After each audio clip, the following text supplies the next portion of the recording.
Arsan at Edge, nôl at y cefnwr chwith, y croesiad isel i gyfeiriad Roberto, geith o gyfle arall i gefn y rhwyd. A'r Derwyddon Cefn, heb ennill gêm gyngrair gartrem ar y graig yn 2020 ar y blaen. Wedi 36 o funudau, gol gynta'r tymor i Cody Roberto. Alex Darlington. Darlington di gweld yr hediad gan Edge, pas hyfryd gan Darlington, a'r arbediad gan Gajan un da. Dyna'r gallu sydd gan Darlington. Derwyddon eisiau gweld mwy o hyn gan y chwaraewr talentog Edge yn methu'r cyfle. Arsan dros ben yr amddiffyn, chwilio am Christoph Aziomale. Y blaenwr ni thynnu hi nôl. Tancoc ar cliriad, dim ond at Edge. Edge croesio da i fewn. Aziomale yn rhwydo'r ail i'r Derwyddon. 57 o funudau wedi chwarae. Gwaith da gan Edge i chwipio'r bêl na i fewn i'r cwrt. Y peniad yn y lle cynta'n cael ei harbed, ond dim trafferth fo'r ail gynnig. Dyma Danny Williams ar fenthyg o Gaerdydd. Di gweld yr hediad gan Marcus Griffiths. Mae yna gyfle gwirioneddol i Hwlffordd. Griffiths fewn i'r cwrt, ond y golwr Michael Jones yn dal i dir yn arwrol.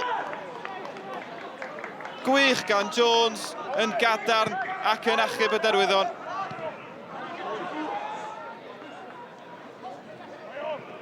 Aziomale. Bale yn chwilio am Alex Darlington, rhediad da gan Darlington. Mae Edge yn gwbl rydd ar y postyn pella. Edge drwy goese'r golwr, y drydedd i'r Derwyddon. A siawns gen i fod tîm Bruno Lopez yn mynd i godi oddi ar wylod y tabl am y tro cyntaf mis Medi. Flick gan Shepherd. Simpson. A dyma Keach ymlaen yn chwilio am Jack Wilson. Wilson yn dwyn y bêl dan drwyn Michael Jones. A llygedyn bach o obaith i Hwlffordd. 77 o funudau di chwarae, 8 gol y tymor i Wilson, ond cam ddealltwriaeth yn fanna rhwng Mooney a Michael Jones. Ond nath Wilson i chymryd hi'n dda fyd. Michael Jones ar gicrydd. Scott Tancock, gwthiad yn y cefn. Gicrydd o dan drwyn y dyfarnwr Bryn Markham Jones. Rhyw 2 funud yn weddill yma. Taylor yn ei chymryd hi'n sydyn. Niall Flint i fewn i'r cwrt. A dyna'r bedwaredd i'r Derwyddon. 4 sgoriwr gwahanol. Y 4 yn sgorio ei gol gyntaf o'r tymor. Hwlffordd yn cysgu, Derwyddon yn manteisio.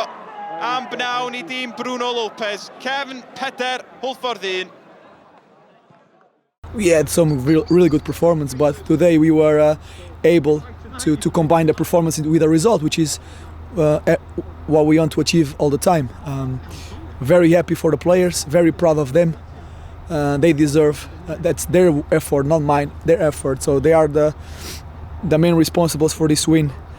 And I'm also happy for the guys that came off the bench and the guys that were waiting for their opportunities. They came out today, scored a goal. We are just utilizing the squad, because it's a tight schedule. Game playing Saturday, Tuesday, Saturday, Tuesday, Saturday, Tuesday. We had 9 players with physical problems. Just got to keep going. Got to build up on this. Really disappointed. Didn't think we turned up today, in all honesty. Big eye opener for us. I think, a learning curve. People talking about top 6 with us, and I just told the players in there now, forget about that. Forget about that.